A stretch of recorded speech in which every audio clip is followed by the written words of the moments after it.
Welcome back to another movement fundamental lesson. In this lesson, we're going to be focusing on activating the glutes, the glute maximus, the glute medius, and the glute minimus. Now, the purpose of activating the glutes is because the glutes play such an important role in stabilizing the pelvis.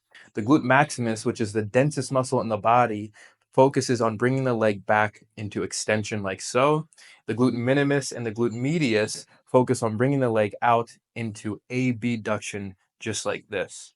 So we're going to be activating these two muscles so we can have more stability in our pelvis, which will translate into stability into the low back and the lumbar spine. So the first piece to this is we're going to be grabbing our glute band. Shannon has a light band on. I recommend you guys use a light band for this because, again, activation is all about long duration holds and time under tension.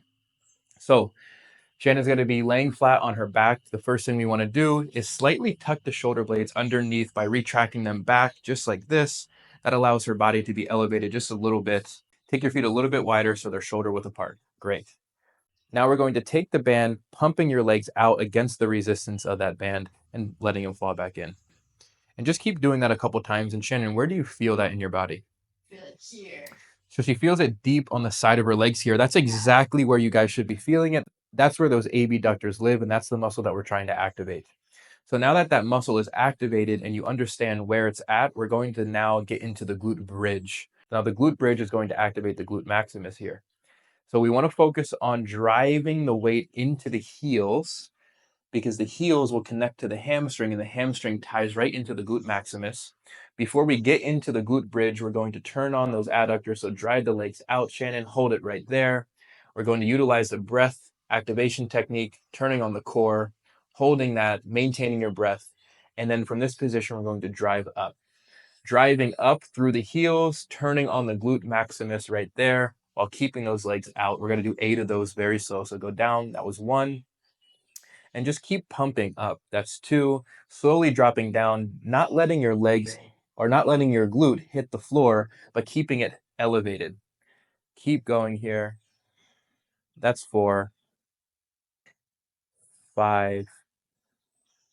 Driving through the heels. 6. Maintaining the engagement of the glute, maintaining the engagement of the abductors. And last one, driving up. On the last one, we're going to hold here for 10 seconds. 1, 2, 3, 4, 5, 6, 7, 8, 9, 10, and relax. So the hold is because we want to keep that engagement. We want to utilize time under tension. That's why we have you holding for 10 seconds. That was 1 set, and you guys will be playing around with this when we get into the flow section. Now, the key feature of this movement is focusing on the core engagement, focusing on driving those legs out against the resistance of the band so that the glute abductors are turned on and the glute maximus is turned on.